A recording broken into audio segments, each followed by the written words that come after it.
Hello, what can I say? I've just come back from watching polar bears in Churchill, Manitoba, and when I was there I learned an amazing lesson. I was, first day, full of fear and trepidation that these polar bears were going to eat me. But as the days went on, and I was there for 4 days, I suddenly realised that I was getting more relaxed and more familiar and starting to understand what was going on. And I thought, what a lesson that is for squash players. If you're feeling nervous in matches, you know my suggestion? Play more of them. Get so used to matches that you don't feel so scared anymore. Just a thought for the day, but those polar bears were mighty hungry, and that was a big lesson. Now, going on, a couple of shows ago I mentioned about junior rackets, and I got a number of people asking me to show them how to create a junior racket. So I thought the easiest thing to do was actually do it.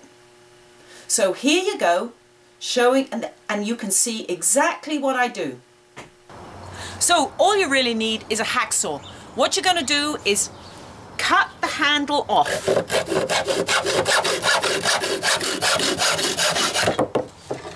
You'll end up with an end. So I've got one that's already started, and what I'm going to do is I'm just going to wrap that end and make sure that there's no sharp bits.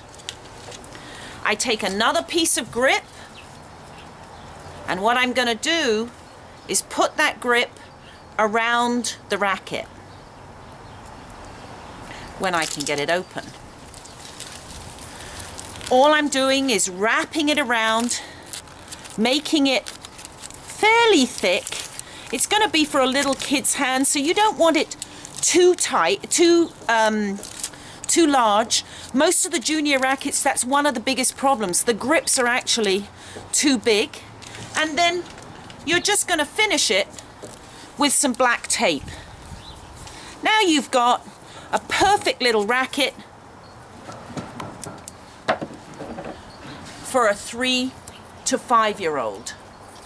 Perfect little grip. They can get their hands round it. It's going to be short and it's going to be easy for them to use. Hope you enjoy that. Get your kids playing. And next, I want to cover something for the serious squash player. You know, I'm all about personal development, and squash is one of those things where you're going to learn a lot about yourself. And Darren Hardy wrote a really, really interesting book for anybody who's doing a lot of repetitive practice. It's called The Compound Effect. And in it, it's got 1 or 2 very, very interesting things about choices, not dissimilar to the slight edge. And he's talking about somebody who is trying to lose weight here. But it's the same as somebody who's trying to improve their squash game. What you're looking at is you're looking at how you do drills, when you do drills, and the effect of those drills on your game. And really what I'm trying to encourage you to do is this. Every single day, try and build your game a little bit. Improve your length a little bit. Pay attention to your serve or your return of serve. And each time, what you know is you've got a penny in the bank. You are always getting a little bit better.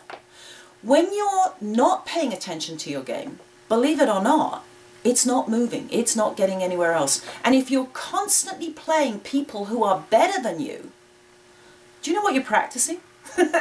You're practicing losing.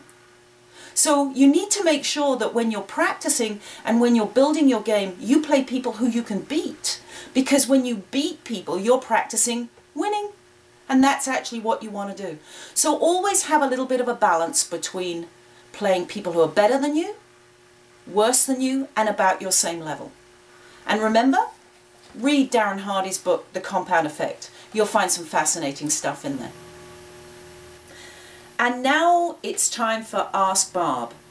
And the question of the day came from Angela. And she asked, when you're not having a good game in a tournament, how do you turn it around mentally?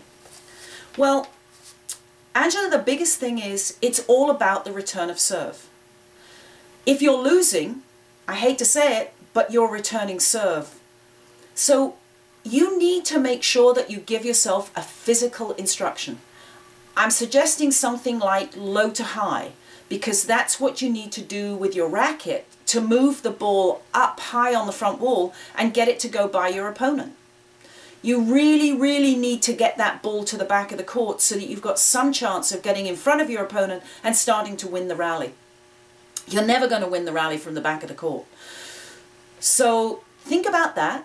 And I mentioned a couple of shows earlier to take a centering breath, relax, drop the shoulders, and start to try and give yourself this physical instruction.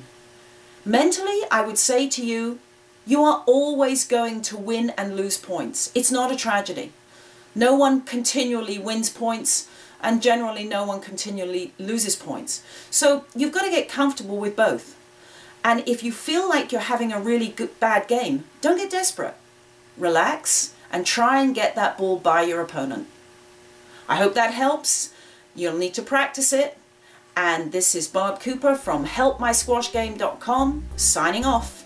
See you next show.